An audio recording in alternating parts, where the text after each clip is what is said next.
Level 1, the kid with the ball. You're 7 years old, and the basket is 10 feet high, which at 7 years old might as well be the moon.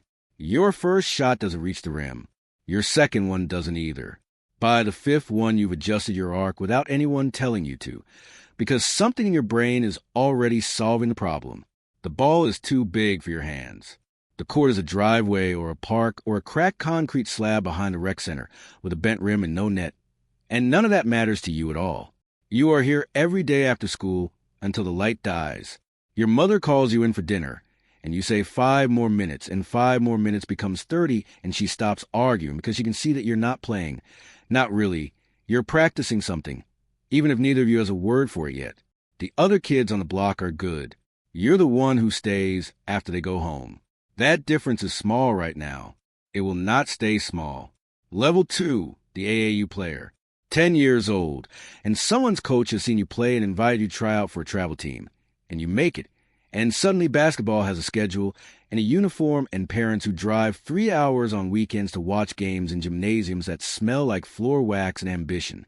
AAU is where you first understand that the pool is bigger than your neighborhood. There are kids here from other cities who are just as good as you, some of them better, and that information lands hard the first time and becomes fuel the second time.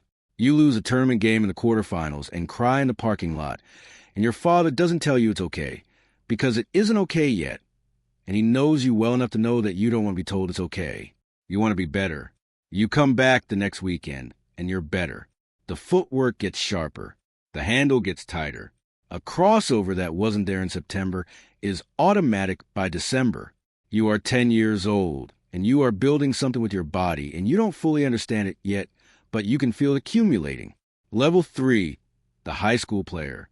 Freshman year, and you walk into the gym for varsity tryouts knowing you belong there and not knowing if anyone else knows it yet. You make the team. You don't start. You watch the seniors run the system, and you absorb everything. The way they read a defense, the way the point guard controls the pace of a game without ever seeming rushed, the way the best player on the floor makes everyone around him slightly better just by being in the right place. Sophomore year you start, and the gym fills up on Friday nights in a way that does something to you the first time you feel it. The crowd noise, the weight of people watching, the way the game slows down your mind right when it speeds up for everyone else.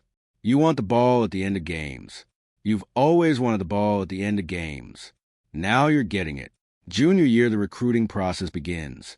Letters first, then calls, then unofficial visits to campuses where every coach tells you the same thing in a slightly different way. Your high school coach tells you to stay focused on the season.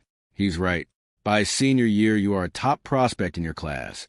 Your highlights are on the internet, and coaches with national championship rings are sitting in the bleachers watching you warm up. You commit in November. The school erupts. You are 17 years old, and you have just made the most important decision of your life so far, with no real way to understand what comes next. Level 4, the college player. First day of college practice is a reckoning. You are the best player in every gym you've walked into since you were 13. You are not the best player in this gym. The sophomore who starts at your position is faster than you, stronger than you, and has been in this program for 2 years. You guard him in practice, and he scores on you, and the coach doesn't soften correction. You get back in your stance and guard him again. College is where basketball becomes a profession before you're a professional. The film sessions are mandatory. The weight program adds 20 pounds of muscle to your frame by the end of freshman year. The plays are more complex than anything you ran in high school, and you have to hold them all in your head while also reading a defense in real time.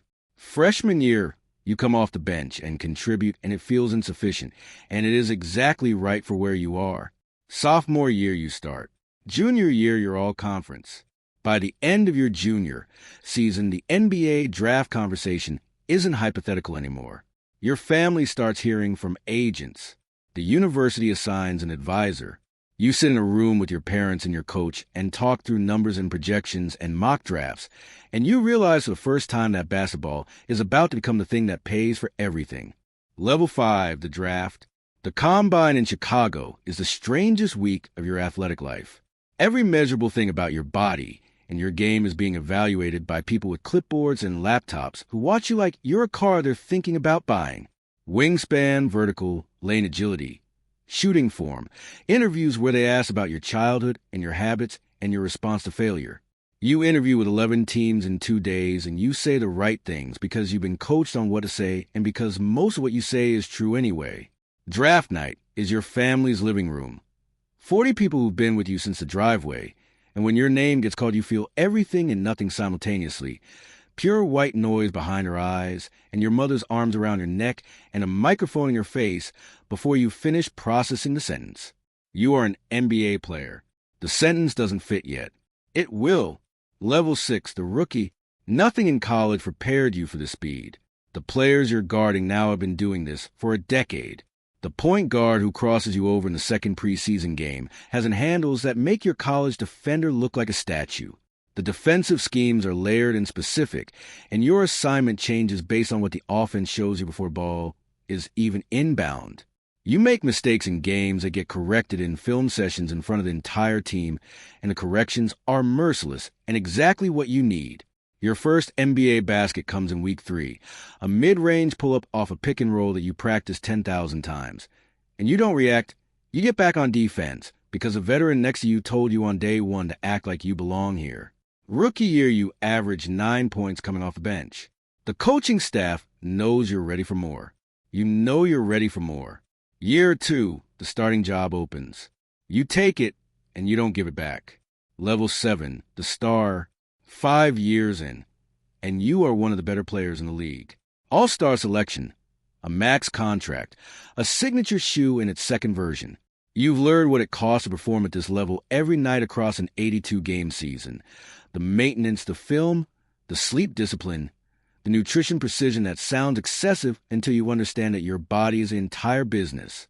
The contract changes your family's life in ways you think about quietly and often. Your mother doesn't work anymore. Your younger siblings have options you didn't. The things you couldn't get from a cracked concrete court behind the rec center are now given. A contract is never just a number. It's the answer to things you've been carrying since you were 7 years old, shooting at a rim you couldn't reach. Level 8, the veteran. 32 years old and 12 seasons in. And the game has changed around you and inside you both. The athleticism you had at 23, you no longer have exactly. But the basketball intelligence you've accumulated makes you more valuable in different ways. You know how to manipulate a defense with your eyes. You know how to get a call, when to push pace, when to slow it down, how to make the right play in the fourth quarter when everyone in the building knows the ball is coming to you. Younger players watch you the way you once watched someone else. The rookies ask questions after practice, and you answer them the way your veteran answered yours, directly and without ego, because the game gave you everything and you understand what you owe it back. Level 9, the final season. You know before anyone else does that this is the last one. You go through training camp like it's any other camp because treating it differently makes it feel like it's already over, and it isn't over yet. The last game comes in April, a playoff game, fourth quarter. You're team down by 2 with 40 seconds left. The ball finds you in the corner. You've taken this shot 10,000 times on a driveway, in a park, in a cracked concrete lot with a bent rim and no net. You take it now. It goes in.